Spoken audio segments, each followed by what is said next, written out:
Internet, hello you lovelies. Let's talk all about Alien Earth episodes 1 and 2. I have so much to say about this show. This is going to be full spoilers for the first two episodes. I think this isn't just my favorite show of the year.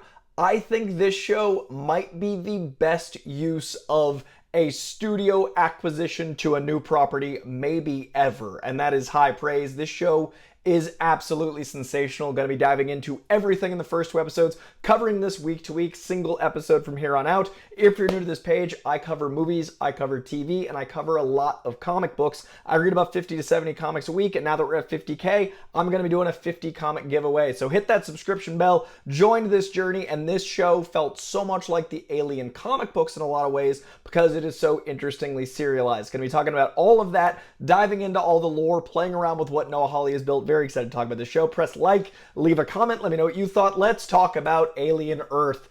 This is everything I hope long-form TV can be. This is premium prestige television with incredible acting and an incredible budget, but looking back at what made Alien work so well. This is much more Alien than Aliens, though it has some elements of the James Cameron take. This feels like the TV version of what we got with Alien Romulus, which is a deep, devout love for the originals, but with new lore and growing out the mythology. I love that this show isn't beholden to the old continuity. I love that with Alien Romulus, it feels like we got this perfect trilogy of Aliens, Romulus. That's my three. I'm so sorry, David Fincher, you're my favorite director, but Alien 3 and Alien Resurrection weren't it for me, and AVP never caught on in the way that I wanted it to for me. The lore was so much more intelligent than a throwdown fight, and those movies are fine, but it's not what the first two were for me. Between Alien Romulus last year and this, we are back to peak Alien time. I would put this show up against those first two movies for quality. I would put it up against those first two movies for sheer dread and use of tone and practical set design and puppetry and acting, and yes, so much beautiful commentary. I am going to dive into my experience with this show in a way that will probably upset about 51% of you, but I think good art does get political, and I've loved from the beginning that Alien was about billionaires and the extreme wealth leading to an inhumanity.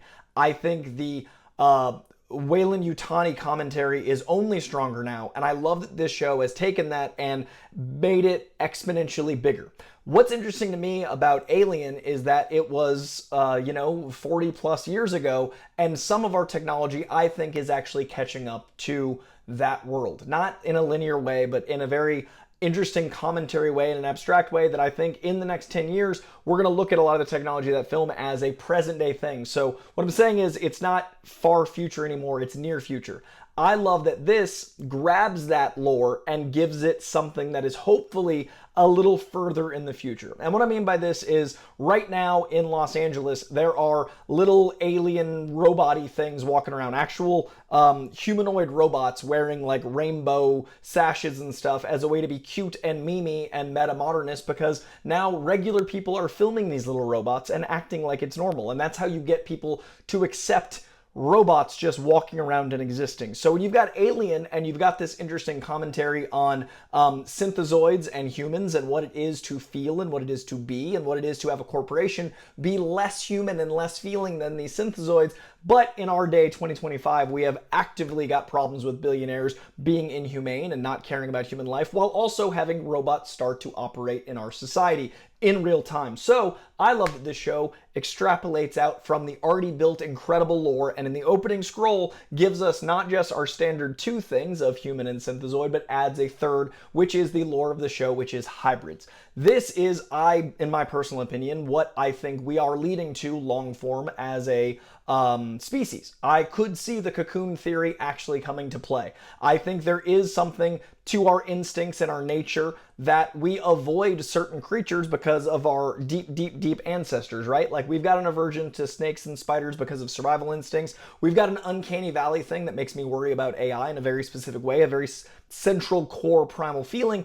But we also have this thing where we know AI will destroy us. We have made movies about it. We have made art about it. We have made commentary on it for decades Isaac Asimov was not a recent, creator. There are so many decades worth of warnings, and yet we are careening so rapidly towards AI. We are accepting it. People are using ChatGPT instead of Google. We are actively destroying our planet even more, and we're doing it while being in reckless abandon in a way that we don't have instinctively towards the past with spiders and snakes and the tigers and those things that we ran from. So I feel like this hybrid concept is kind of what humanity leads to. I think there will be a blend of technology and organic. I think there will be something that is our consciousness in something else so we can live longer or forever. And I love that that feels like the next logical step from the synthezoids of the first Alien. So from the jump, I'm enamored with the show. I'm enamored with its concepts and its conversations. I'm enamored with what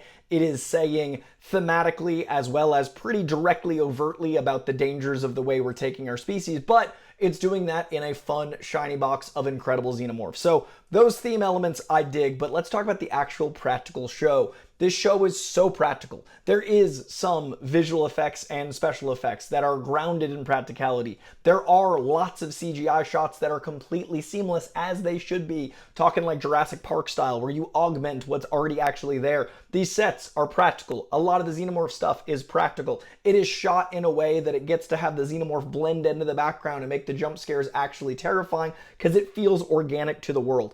I love that this show opens up in the same way the first Alien did, blending in that 70s cinematography and aesthetic, but putting us in a world that we're familiar with, so then we can jump to a world we're unfamiliar with, which is the hybrids, which is the elements of the show that are the undertone to that opening. It's the B plot at first, it becomes the A plot. But in that opening, familiar first, alien, pun intended, second, and we get the xenomorphs in a way that we're familiar with, and that can escalate and grow. It is the most familiar opening you could possibly get for an Alien Earth show, and I think that was absolutely genius. You know what we're getting from this show from the opening shot, and then you can actually adjust to all of these actors. And speaking of the actors, this cast is absolutely insane. Alex Lothar, who I love from It's the End of the Frickin' World, it is so good to see him in this, and Timothy Olyphant is Olyfantastic. I think that dude is exceptional in everything he does and elevates everything he does. I bring up those two first because those are the only two people I recognize. This is largely a cast of unknowns, or unknown to me. Apologies if they've got a lot of work but this is a cast that I don't know very well, and I love that I get to immerse into this world and not feel like I'm like, where do I know that guy? What's up?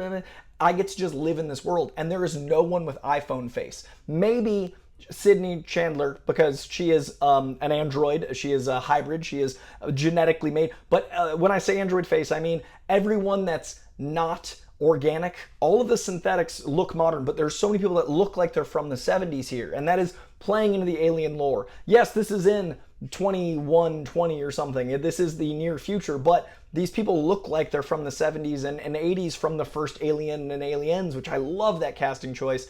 The people that are navigating their lives day to day feel like they're from that time, tying us into that world. And I love the humanity elements of our lead here, the brother, Alex Lothar, CJ, basically having to navigate. I think his name is something different in the show. Now that I see the IMDb, I think he's got... Anyway, I love that he's trying to find someone with a heart in that one very formative scene, and that ties us to our hybrid having a heart and the humanity of what it is to be human. Is it our brains? Is it our souls? Is it our hearts? This is an organic mind in an inorganic body, and in that moment, she becomes even more human and reaches out through an inorganic mean. And I love that he's trying to appeal to a robot, and that's coming. Like, I feel like that's the next logical step. Is we've already got self-checkout, we've already got lots of automated things. I think DMVs and stuff are going to be more and more removed from the human element very soon, and I love that effectively being a DMV scene and him trying to get someone to appeal to reason and humanity to a robot. And the reason he's trapped in this for another 7 months is a lack of humanity, and he finds some of that unbeknownst to him through his sister in that beautiful scene with Ice Age. Also great way to tie in our pop culture and make it kind of hurt a little extra because we associate with that. So all of that really works for me. The acting works for me. The human element really works for me. Sydney Chandler is killing it as someone who is an old soul that is very young but in an adult body. All of the Lost Boys, and I love that metaphor, Wendy as the leader of the Lost Boys, the slightly older one, Wendy, as well as the Lost Boys being trapped in a state of arrested development, of being trapped as young people forever in in this case, android bodies, but they're still forever young, and that's a negative and a positive, but mainly a negative. And I really like the way they're portraying that innocent youth, but as a detriment. I like the new character designs. I think the Xenomorphs look amazing. I think the facehuggers look amazing. They still have that Geiger intense sexuality and the way of making, especially Americans, we're so afraid of sex that making something look sexual causes an automatic like reflex. So I love that the way they're incorporating those designs from him all those years ago, but also the new designs are just as surreal. Like the, I'm doing a reaction to this, by the way, over at Real Rejects. If you want more thoughts as well as my full reaction while watching it, Real Rejects. But I had this great moment. Aaron called them because they're optic octopus. Great pun. I loved it. But that creature, terrifying. I love the new things as well as the classics. And the production design, I think, is one of the best things I've seen on TV. So that is why I opened this video with not just favorite show of the year, but I truly think this is the best acquisition-based media I've seen. I think this is should be in the same conversation as when Disney bought the Paramount distribution for Avengers, and Avengers became this big titan of a thing. I think this should be in conversation with any acquisition of something that turned out great. This is so special. Fox would never have been able to, I don't think, fund something this big and bold. Disney's got a deep pocket, so Disney acquired Fox and knew what they had with Alien, with Predator. Now we've got Predator in the hands of Dan Trachtenberg with the incredible Prey, and Badlands looks amazing. We've got Alien Romulus and now Alien Earth. What they're doing with these acquisitions, what they're doing with these Fox properties is so genius. What a great use of giant monopoly money. But I appreciate this win. I think this is the opposite of what we usually complain about, is studios doing things wrong. It's a lot like CGI. When CGI is bad, you notice. When a studio makes a bad decision with something you love, you notice. We don't often praise good decisions made in the case of art like this. I think the show is exceptional. FX, thank you. It's fascinating to see a show feel so classic but so modern. Incredible technology. Noah Hawley. This show is so masterfully written. This is so well directed. I know you directed the first episode of the two I've seen. If you're watching this, Noah Hawley, I'm talking to you apparently. What Noah Hawley's done here not only makes me appreciate everything he's ever made, like Legion and so many incredible bits of lore and art, Fargo, it makes me wish his Doctor Doom had happened ever more. He was supposed to do a Doctor Doom, either show or movie, but something that was Doom-centric. And man, do I wish Doom was in his hands after this show. What a magical piece of art. I love Alien Earth. Favorite show of the year so far for me. And again, one of the best things I've ever seen come from an acquisition. I adore this show. I'll be covering it every single week. Stay tuned next week for episode 3. Lots of stuff coming to this page this month. Also going to be covering Peacemaker as soon as it drops. So expect Peacemaker weekly as well as Alien Earth weekly. And as always, all of my comic stuff and tons of movie stuff as well. Caught Stealin' comes out at the end of the month. Big month for art in very interesting ways. I hope you enjoyed this video. I have a lot more to say about Alien Earth.